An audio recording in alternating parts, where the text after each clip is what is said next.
E agora, como é que a gente usa estimativas no nosso dia a dia? Como é que a gente vai estimar as coisas no nosso dia a dia? O Pedro falou muito bem de mensuração, de estimativas com relação ao time. Mas você também pode ter uma atividade ou um projeto que seja só você. E aí você diz, poxa, o Pedro falou de time, mas como é que eu vou usar isso para mim mesmo, no meu Scrum pessoal, no personal Scrum? Ou no meu empreendimento que sou eu sozinho, eu sou um consultor individual? Como a gente vai fazer isso? Então vou mostrar aqui alguns exemplos, como você poderia usar no seu dia a dia. Inclusive, vou mostrar o que seria essa série de Fibonacci que o Pedro chegou a citar. Vamos lá. Voltando aqui ao nosso quadro, né? Mesmo da aula anterior, mudei aqui a questão das tarefas que a gente tem que fazer. Imagine que você agora tem um empreendimento, trabalha numa empresa, ou você é o gestor dessa empresa, ou você é um funcionário da empresa. E aí você tem essa série de atividades. Você tem um relatório de auditoria para fazer, uma elaboração de uma proposta comercial, um cliente ligou para você, faltou ainda enviar essa proposta comercial. Você tem uma videoconferência para fazer com sua equipe, né? Tem aulas do Foco Ágil para assistir, com certeza. Tem visita ao cliente para você continuar tendo aquele contato. Um e-mail de agradecimento a clientes que são tipo aniversariantes do mês, ou os clientes que mais compraram neste mês, alguma coisa desse tipo.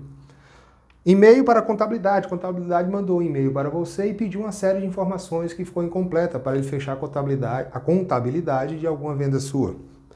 Uma videoconferência com um cliente. E como sempre eu vou citar, você vai ter que ler artigos também nesta semana, porque sempre é bom estar buscando conhecimento, não só o Foco Ágil, mas também outros, tá? Relação de vendas, um relatório de vendas no mês. Seu chefe pediu um relatório de vendas do mês, ou você mesmo quer fazer um relatório de vendas no mês para saber como é que você está em comparação ao mesmo mês do ano anterior ou ao mês passado, ok? Então vamos lá, vamos dizer que você, diante do seu planejamento, a aula aqui não é de planejamento, e sim de estimativa, você resolveu que você vai fazer essa elaboração da proposta comercial, esse relatório da auditoria, ok? E com certeza as aulas do Foco Ágil. E aí, para que serve a estimativa, pessoal? A estimativa serve para justamente nas próximas vezes eu conseguir ter uma noção de prazo de quando eu termino tudo isso. Você começar a estimar suas primeiras atividades, você vai ter um catálogo de tempo ou de tamanho que você vai conseguir ver tudo o que você tem para fazer e fala para si mesmo ou para alguém, diz, poxa, eu consigo terminar tudo isso em 3 meses, em 3 sprints, em 1 ano, em 10 sprints. É para isso que você faz uma estimativa. Então vamos lá, eu faço uma proposta comercial, você elabora a proposta comercial, e você viu que isso aqui você demorou um dia. Está aqui, um dia. Pô, Jeff, você está falando em dias? É dias? É PMG? Calma, a gente chega lá. Você fez esse relatório da auditoria. Complexo o relatório. Você levou aqui 3 dias. E você assistiu às aulas do Foco Ágil, você levou só o quê? 2 horinhas. Olha que moleza. E isso você concluiu, vamos dizer que sim, nesta semana. Ou nesse período de tempo. E aí você começa a pensar nessas atividades ou nesses prazos, nesse tempo, em cima de categorias. Por exemplo, vamos dizer que o relatório da auditoria, você considere isso como G. É uma atividade grande a fazer. Ok? As aulas do Foco Ágil, que foi simplesinho, demorou só 2 horas, P. E a elaboração da proposta comercial, M. Ok? Isso foi a primeira vez que você fez. A partir dali, você começa a... Isso vai começar a esquecer naturalmente essa questão de tempo. E as outras demandas, agora, pessoal, é o pulo do gato. As próximas demandas, as próximas atividades, tarefas, que você for colocando, você vai encaixando dentro dessas colunas, olha o pulo do gato, de acordo com a comparação dela com outras atividades que você fez anteriormente. Por exemplo, agora eu vou fazer uma videoconferência com a equipe. E essa videoconferência é curtinha. 1 hora, se estender muito, vai para 2 horas. Opa, eu acho que isso é mais ou menos o mesmo tempo que eu levei para assistir as aulas do Foco Ágil. Então, esse cara aqui é do tamanho P. Vou fazer uma visita ao cliente. Ah, isso aqui, mesmo sendo uma visita, ele é longe, isso aqui vai demorar. Eu acho que isso aqui é tão complexo quanto mais ou menos o tempo que eu levei para fazer a elaboração da proposta comercial. Vou fazer um e-mail para a contabilidade. É rapidinho. Isso aqui. Mas esse e-mail, pessoal, ele é muito mais curto do que a videoconferência com a equipe. Então ele é menor do que isso. Opa! Então acabou de surgir aqui agora uma outra coluna que eu chamei de PP. Uma outra classificação que é um tamanho pequeno, pequeno. Pode isso, Sérgio? Pode. E aí você vai ampliando para um lado ou para o outro, certo? A ideia é que você tenha a menor unidade de medida, no nosso caso aqui por enquanto é PP, por enquanto, e aí você vai crescendo a partir de comparações da menor unidade de medida, ok? Então vou ler artigos. Poxa, esses artigos aqui que eu vou ler, eles não são tão curtos quanto passar um e-mail. É maior do que as aulas do Foco Ágil que eu assisti, então ele já passou para cá, mas demora tanto, não é tão complexo quanto a elaboração de uma proposta comercial. Ele está entre o P e o M, certo? Poxa, e agora?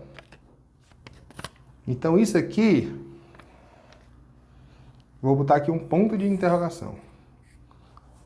Já já eu vou mostrar como. E aí você vai às próximas atividades, poxa, videoconferência com o cliente, isso aqui é rapidinho, é ao mesmo tempo de uma videoconferência com a equipe. O e-mail de agradecimento, ele é tão simples quanto o e-mail para contabilidade. Esse relatório de vendas do mês, ele é maior do que o relatório para auditoria. Porque eu quero fazer um relatório bem bacana para mostrar para o meu chefe, para mostrar para os meus futuros clientes. Vou fazer um infográfico, vou fazer um vídeo, tal. Então ele aqui já é uma outra categoria. Vou criar aqui uma outra categoria chamada GG, ok? Herbert, e esse caso aqui? Como é que você resolve? É a famosa série de Fibonacci ou qualquer outra série que você queira usar. Vamos lá. A série de Fibonacci, pessoal, ele significa assim, ele começa com o número 1, depois vem o 2, depois vem o 3, né? Vem o 3, sendo que não é 1, 2, 3 não. O 3 significa que é esse mais esse. Ou seja, cada número aqui é a soma dos dois anteriores. Então o próximo é 3 mais 2, 5. 5 mais 3, 8. 8 mais 5, 13. 13 mais 8, 21. Vamos parar por aqui e citar para que serve isso. Você pode usar essa série para começar a classificar as suas tarefas do seu dia a dia. Esse aqui seria a sua menor unidade de medida, a segunda menor, a terceira, a quinta, e aí vai. Primeira, segunda, terceira, a quarta unidade de medida, quinta, sexta e a sétima unidade de medida, ok? Herbert, significa que uma tarefa, imagine que eu coloque aqui um post-it, e aí está aqui a tarefa descrita. Essa tarefa é 7 vezes maior do que essa, porque 21 é 3 vezes 7? Não é isso, tá? Não é isso. Ah, essa tarefa aqui, 8, é 4 vezes maior do que esse? Também não é isso. Isso aqui, pessoal, é como se fosse umas raias.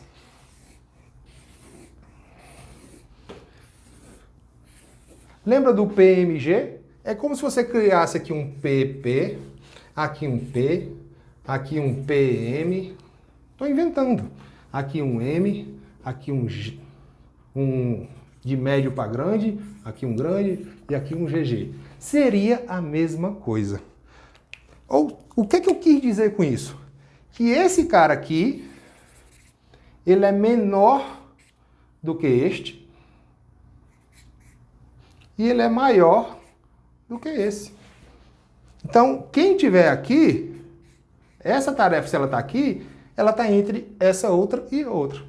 Então, a cada tarefa que forem aparecendo no seu dia a dia, você vai escolhendo uma dessas colunas. Herbert, eu posso usar só 1, 2, 3 e 5? Pode.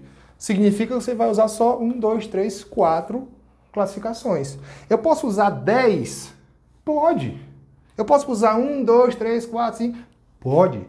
Significa que essa raia, essa tarefa é menos complexa do que essa e mais do que essa.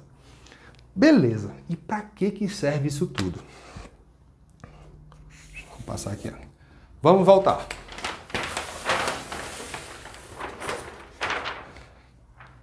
Lembra dessa nossa atividade? Vamos dizer que você conseguiu concluir essa, esta e esta em um sprint e ainda te sobrou tempo que fez mais uma.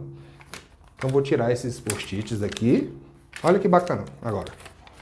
Essa atividade caiu, né? Faz mais não.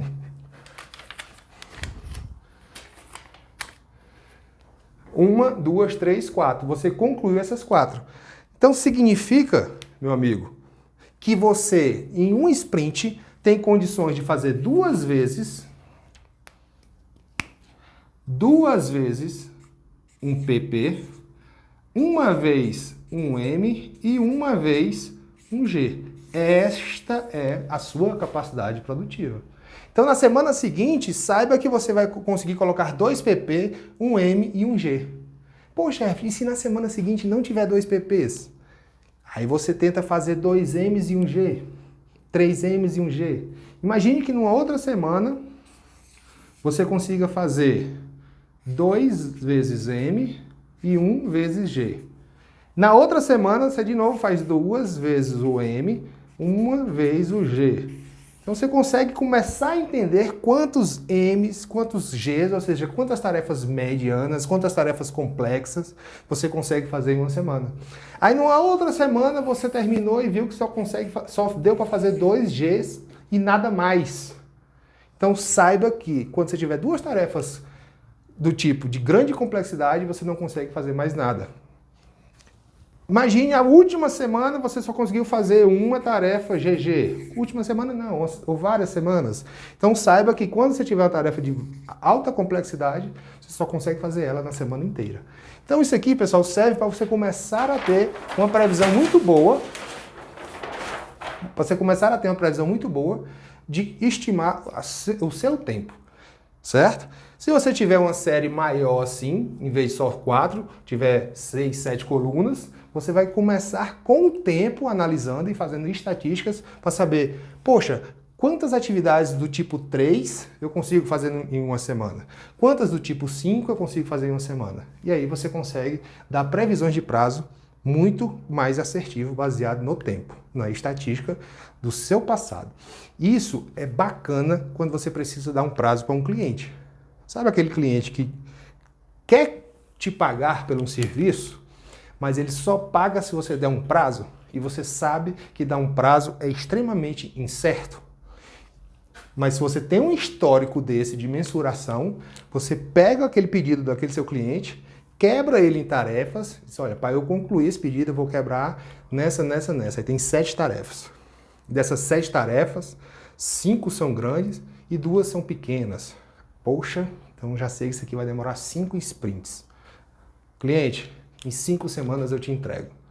Então, poxa, tem certeza? Tenho. Baseado no meu histórico, eu consigo terminar isso em 5 semanas. Aí pode ver que isso dar, ou vai casar certinho, ou vai dar muito próximo. Vamos então agora à próxima aula.